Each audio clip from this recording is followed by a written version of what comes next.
I just had to do that because it was fun. My computer's on a chair and I'm sitting on the floor. So, this week is fan fiction week, which I love. I thought I'd send from the bookshelf because it's supposed to remind me, Katie, that there's still books out there, even though it doesn't feel like it anymore. Is it bright enough to you? Do I need light? Oh. Yee. Oh. Tell me that's not fun. Okay. To the point. So, Braxton picked this subject this week of talking about fan fiction, like, what's our favorite kind, why do we read it, stuff like that. So, I'm gonna start off. Here we go. Alright, what fan fiction do you read? I read clean fan fiction because I love it. You know, Kurt and Blaine from Glee. I read they call it Chris Colfer, which is Darren Criss and Chris Colfer, so Chris Colfer getting it on. And I love Kurt Bastian, which is Kurt and Sebastian. Those are my three that I read. I rarely, very rarely, ever venture out, and I can't even think if I have. So that is the only fan fiction I read. Do not try to steal me away to, like, you know, Harry Potter land or, you know, Hunger Games. You know, I'm trying to keep it just one because I swear there's enough of that. So, why do I read it? I read it because it is, like, taking your favorite characters from a show and then you actually get them to do what you want them to do. And it's, like, crazy because you're like, you never think that this is actually a thing. Like, you go on the computer and there's a whole community out there that has what you've ever thought of, like, in stories that are amazingly written, and it's just crazy because I didn't know that existed when I was younger. So it's like, well, what about this? And they're like, oh, already been written. Oh, here's a whole freaking 400 stories about that. And I'm like, oh. So it's amazing, and they're all just great writers. So way to go, writers. I think you're better than the TV show writers.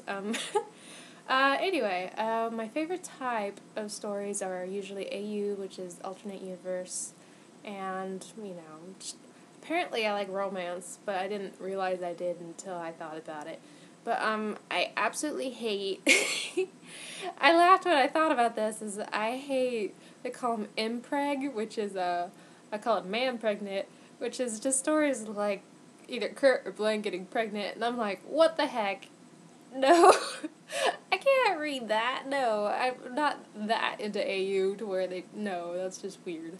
So, I mean, I'll read anything, like, if they have powers and stuff, but just some reason, man pregnant, I don't know, that kind of cuts that off for me.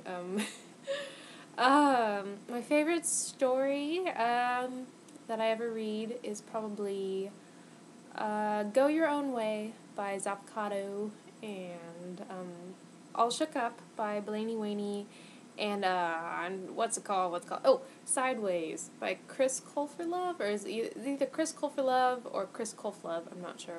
And I'm rereading that right now because I want to read the sequel, which I can't remember what it's called, and it's been forever, so yeah.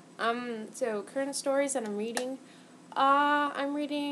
pretty much anything by Trey Bell Michelle on her Tumblr, so she's, like, my favorite author right now. Everything she writes is amazing. Like, she writes I Will Grow You a Garden, Something to Sleep To, I can't remember, something about stars. We Stole the Stars, and, like, Oliver Drabbles is what I guess what she calls one-shots. Just pretty much everything she writes is amazing, so you should definitely check her out. Like, I'm, like, addicted to all of her stories.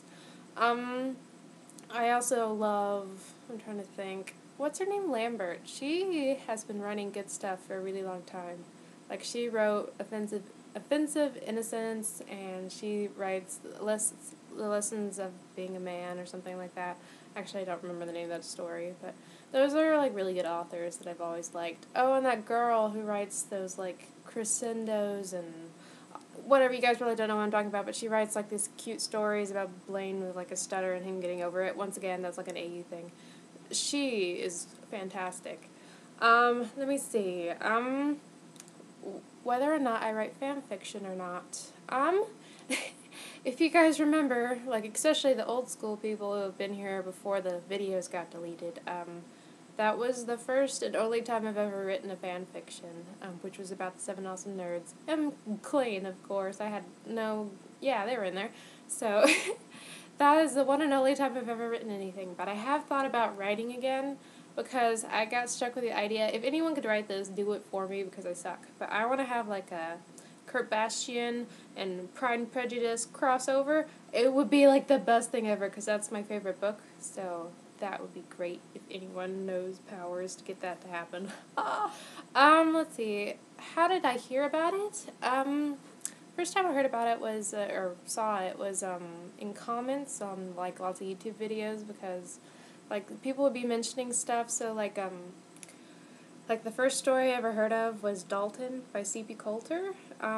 She was like the very early, when Kurt and Blaine just started going on, like when it happened. So she was the first story that I read, and forever that was the only thing I read because I was like, I'm not gonna get into the fandom. No, that's too out there for me. But then I'm gonna blame you, Sam. You got me started on reading other things because here I am, on YouTube. And I'm Googling around, and I don't know how I found it, but I saw fanfics recommendations from you. You were the only one that I can recall that made YouTube videos on that. So I started off that list, and it's been like crack ever since, and so I've been reading it forever. And I think I'm going to stop when just Glee is no longer on TV. Because I've been trying to stop, but then I keep finding new stories, and I'm like, dang it! So, yeah, I blame you, Sam, but you should feel special because I love it. So, yeah, that's probably how I found your YouTube channel, too. So, I'm like your creepy stalker person right now. Anyway, I would say final thoughts is it's way more awesome than I thought it'd ever be, and we should all read it forever. Anyway, I'm going to leave you guys with a quote. I'll give you like $5 billion if you can tell me what it's from. Actually, it's not that hard, but it goes, it's not who you are underneath, it's what you do that defines you. And, oh, forget, I'll just tell you. It's from Batman. I want to see that movie so bad. Anyway, that's all. I'll see you guys next week. Enjoy Josh's video tomorrow, so bye. Oh, this is long.